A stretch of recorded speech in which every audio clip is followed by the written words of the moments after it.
ನಿರ್ಮಲಾ ಹೊಸಮನಿ ಕಿಚನ್ಗೆ ಸ್ವಾಗತ. ಸಾಯಂಕಾಲ ಇವತ್ತು ಬಜ್ಜಿ ಮಾಡಿ ನಿಮಗೆ ತೋರ್ಸತ್ತೀನಿ. ಮತ್ತು ಇವು ಕ್ಯಾಪ್ಸಿಕಮ್ದು ಬಜ್ಜಿ ಮಾಡಾಕತ್ತೇನಿ. ಬಜ್ಜಿನೂ ಅಂತಾರೆ, ಪಕೋಡಾನು ಅಂತಾರೆ. ಮತ್ತು ಇವು ಕ್ಯಾಪ್ಸಿಕಮ್ ಒಂದು 8 ಅದಾವೆ, ಡೊಣ್ ಮೆಣಸಿನ್ಕಾಯಿ ಒಂದು 8 ಅದಾವೆ. ಮತ್ತು ಅದಕ್ಕೆ ಏನೇನು ಸಾಮಗ್ರಿಗಳು ಬೇಕಂದ್ರೆ ಕಡಲೆ ಹಿಟ್ಟು 1 ಬಾಲ್ ಐತಿ, ಕಡಲೆ ಹಿಟ್ಟು 1-2 ಸ್ಪೂನ್ ಅಕ್ಕಿ ಹಿಟ್ಟು ಐತಿ, ಮತ್ತು 1 ಸ್ಪೂನ್ ಜೀರಿಗೆ ಪುಡಿ ಐತಿ, 1 ಸ್ಪೂನ್ ಅಜ್ವಾನ್ ಐತಿ ಸಣ್ಣ ಚಮಚಲ್ಲಿ, ಮತ್ತು ಒಂದು ಸ್ವಲ್ಪ ಸೋಡಾ ಇಟ್ಕೊಂಡೇನಿ, ತಿನ್ನೋ ಸೋಡಾ, 1 ಸ್ಪೂನ್ ಒಣ ಖಾರ ಪುಡಿ ಇಟ್ಕೊಂಡೇನಿ, ರುಚಿಗೆ ತಕ್ಕಷ್ಟು ಉಪ್ಪು ಇಟ್ಕೊಂಡೇನಿ, ಮತ್ತು ಹಿಂಗೆ ಒಂಚೂರು ಇಟ್ಕೊಂಡೇನಿ.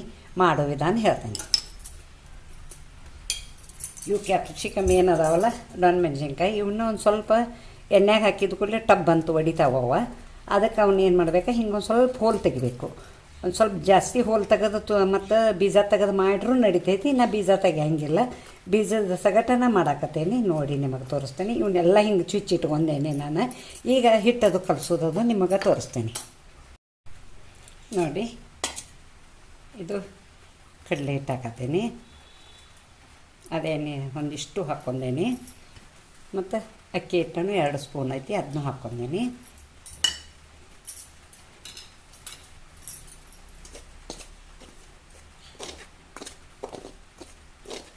ಹಿಂಗೆಲ್ಲ ಮಿಕ್ಸ್ ಮಾಡ್ಕೋಬೇಕು. ಮತ್ತು ಇದೆಲ್ಲ ಏನು ಸಾಮಗ್ರಿ ಇಟ್ಕೊಂಡೇನಿಲ್ಲ ಅಷ್ಟು ಒಮ್ಮೆ ಹಾಕಾಕತ್ತೀನಿ.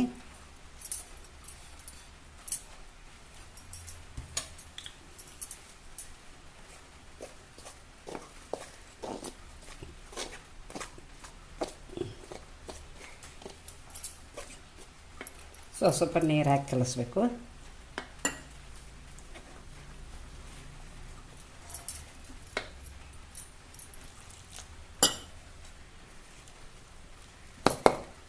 ಕಲಿಸೇ ತೋರಿಸ್ತೀನಿ ನಿಮ್ಗೆ.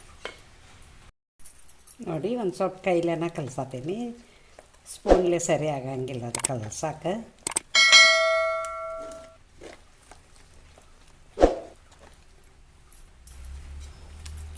ಸ್ವಲ್ಪ ನೀರು ಹಾಕತ್ತೀನಿ.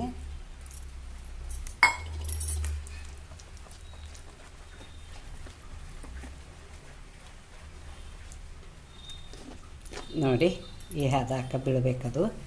ಮತ್ತು ಈಗ ಕರಿದು ತೋರಿಸ್ತೀನಿ ನಿಮಗೆ. ನೋಡಿ, ಇಲ್ಲಿ ಕಡಾಯಿ ಇಟ್ಟೇನಿ, ಕಡಾಯಿ ಒಳಗೆ ಎಣ್ಣೆ ಹಾಕಿದ್ದೀನಿ, ಎಣ್ಣೆನೂ ಕಾದತಿ. ಬಜ್ಜಿ ಕರಿದು ನಿಮಗೆ ತೋರಿಸ್ತೀನಿ. ಇದು ಏನು ಬಜ್ಜಿ ಇರ್ತದಲ್ಲ, ಇದು ಇರ್ತದಲ್ಲ ಡೊಣ್ ಮೆಣಸಿನ್ಕಾಯಿ, ಇದನ್ನು ಹಿಂಗೆ ಎದ್ಕೋಬೇಕು. ನೋಡಿ, ಹಿಂಗೆ ಎದ್ಕೊಂಡು ಇದ್ರಾಗ ಬಿಡಬೇಕು, ಸಾವಕಾಶ ಮಾಡಬೇಕು. ಇನ್ನೊಂದು ಬಿಡ್ತೇನೆ.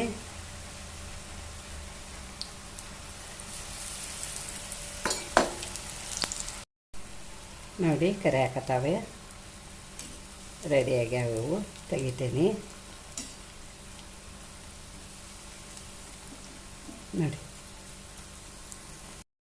ನೋಡಿ, ಕ್ಯಾಪ್ಸಿಕಮ್ದ ಬಜ್ಜಿ ರೆಡಿ ಆಗ್ಯಾವ. ಡೊಣ್ ಮೆಣಸಿನ್ಕಾಯಿ ಬಜ್ಜಿನೂ ಅಂತಾರೆ, ಕ್ಯಾಪ್ಸಿಕಮ್ದ ಬಜ್ಜಿನೂ ಅಂತಾರೆ. ಎಷ್ಟು ಭಾರಿ ಮಸ್ತ್ ಆಗ್ಯಾವ, ಭಾಳ ಕೈಯಾಗ ಹಗರಾಗ್ಯಾವ. ನೋಡಿದ ತೋರ್ಸತ್ತೀನಿ ನಿಮಗೆ. ಮತ್ತು ನಾವು ಅದ್ರ ಜೊತೆ ಚುನ್ಮರಿನ ತಿಂತೇವೆ, ನೀವು ಮಂಡಕ್ಕಿ ಅಂತಾರಲ್ಲ, ಅದಕ್ಕೆ ಅದನ್ನು ಕುಡಿಸ್ಕೊಂಡು ತಿನ್ಬೇಕಾ, ಕಾಂಬಿನೇಷನ್ ಭಾರಿ ಮಸ್ತ್ ಹತ್ತತಿ. ನಾವು ಸಾಯಂಕಾಲ ಚಾದ ಜೊತೆ ಹಿಂಗೆ ಮಾಡಿ ತಿಂತೇವೆ. ನೀವು ಒಂದು ಸಲ ಮಾಡಿ ನೋಡಿ. ಈ ಕ್ಯಾಪ್ಸಿಕಮ್ ಬಜ್ಜಿಗೆ ಒಂದು ಲೈಕ್ ಕೊಡಿ, ಶೇರ್ ಮಾಡಿ, ಕಮೆಂಟ್ ಕೊಡಿ, ಸಬ್ಸ್ಕ್ರೈಬರ್ ಮಾಡಿ, ಪಕ್ಕದಲ್ಲಿ ಬೆಲ್ ಐಕಾನ್ ಮಾಡಿ. Thank you.